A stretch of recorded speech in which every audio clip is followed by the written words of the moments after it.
Meteorologist Pete Mangione with your live Pinpoint Doppler 12 Futurecast.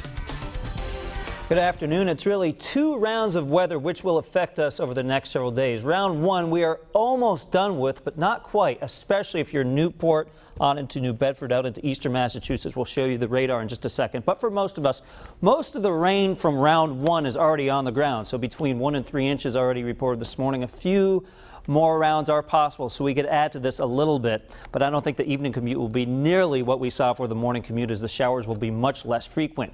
For tomorrow, a lull in the rain, especially during the early part of Thursday, as the showers will return during the afternoon and evening. And then Friday through Monday, we'll be keeping our eye on Hurricane Joaquin. Right now, the track is very uncertain, and even if the storm misses us, which it likely will to the south, rain and wind are likely for at least part of the weekend, so we'll probably see some more coastal flood advisories, especially for the eastern coast of Massachusetts.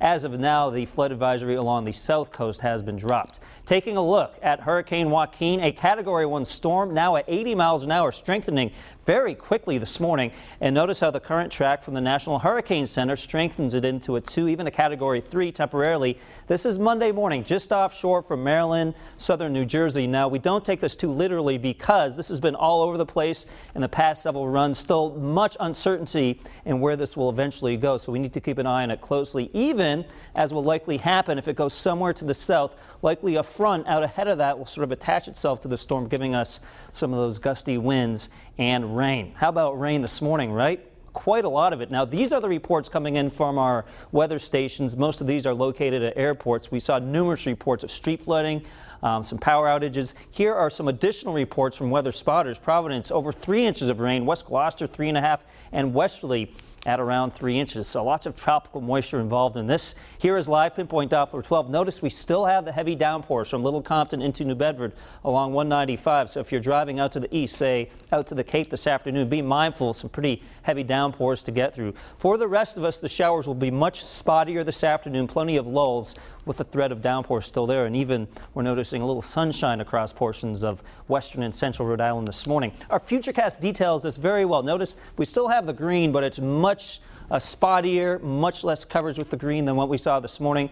Overnight through tomorrow morning, here comes that lull, and then by tomorrow around noontime into the afternoon, some precipitation starts to move back in again. So Thursday, a good part of Thursday will actually be rain-free. Currently, our wind gusts between about 25 and 35 miles an hour on the coast, so a lot of wave action for the next several days. Our winds will be shifting direction, but the winds will generally stay strong, so likely some rough seas all the way through the end of the weekend, maybe even to next week. Spotty raindrops on the camera right now. Look at these temperatures, mid-70s, very summer-like out there. That will also be changing, much cooler by the time we get to tonight and tomorrow. We leave you in the medium category in the Eyewitness News Threat Tracker because of a slight risk of additional flooding, and then we're in the Threat Tracker for tomorrow and Friday because we'll be tracking potential effects from Joaquin, or at least that front ahead of Joaquin. There is the wind direction. Right now it's from the south. Eventually it bends more from the east and northeast by the weekend. That's why the eastern coast of Massachusetts at greater risk for the flooding. As we skip on here to the 7-day Futurecast, you can see that it remains unsettled, cooler tomorrow and Friday with the rain showers, and depending on how the front interacts with Joaquin, we either see a very gusty, rainy weekend, or there is a scenario in which the storm passes to our south and we only get showers for part of the weekend. Right now, actually Saturday, it looks like the showers would be a bit spottier, not an all-day washout, but the winds will continue and the rough seas will continue. So a lot to track, a lot could change. Tony is in later on tonight. All right, thank you, Pete. Here's a look at what we're working on.